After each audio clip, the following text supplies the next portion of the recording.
అన్న back grow అవ్వట్లేదు అని అడుగుతున్నారు. సో ఈ వీడియోలో క్లారిటీ ఇస్తాను. 4 వేరియేషన్ చేస్తూ 12 to 15 reps చేయండి. నేను 4th వేరియేషన్ నుంచి అయితే చెప్తున్నా. ఇది single arm dumbbell rows. So కొంతమంది తెలియదు లెగ్ కట్ పొజిషన్ ఎలా పెట్టాలని. మరి దూరంగా కాదు దగ్గరే కాదు, మీ మిడిల్ లో అడ్జస్ట్ చేసుకుంటూ పెట్టుకోవాలి లెగ్. అండ్ మీ హ్యాండ్ మరి దూరంగా కాదు దగ్గరగా కాదు, మిడిల్ లో అయితే పెట్టుకోవాలి.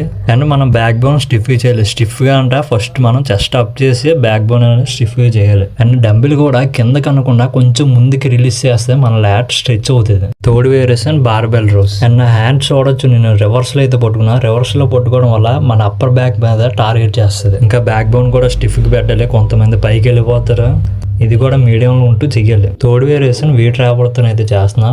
నా థంబ్ చూడొచ్చు, నేను ఎలాగైతే పట్టుకున్నా థంబ్ ఫింగర్ ముందుకైతే పెట్టా. అండ్ వీ ట్రాప్ చూడొచ్చు, నా చెస్ట్ వర్క్ అయితే నేనైతే లాగుతున్నా. చెస్ట్ వర్క్ లాగి పై వరకు వదలాలి. ఫస్ట్ వేరియేషన్ అంటే లాట్ పుల్ డౌన్. నేనైతే రివర్స్ లో చెప్పా 4 3 2 1. నేను కూడా 1 2 3 4 వేరియేషన్ అలాగే చేసాను. మీకు అర్థం అవ్వాలని స్టార్టింగ్ లో 4 నుంచి చెప్పా. లాట్ పుల్ డౌన్ వేరియేషన్ అంటే మనం రిలీజ్ చేసినప్పుడు మెల్లిగా వదలాలి, అప్పుడే మనకి పడుతుంది లాట్ అనేది.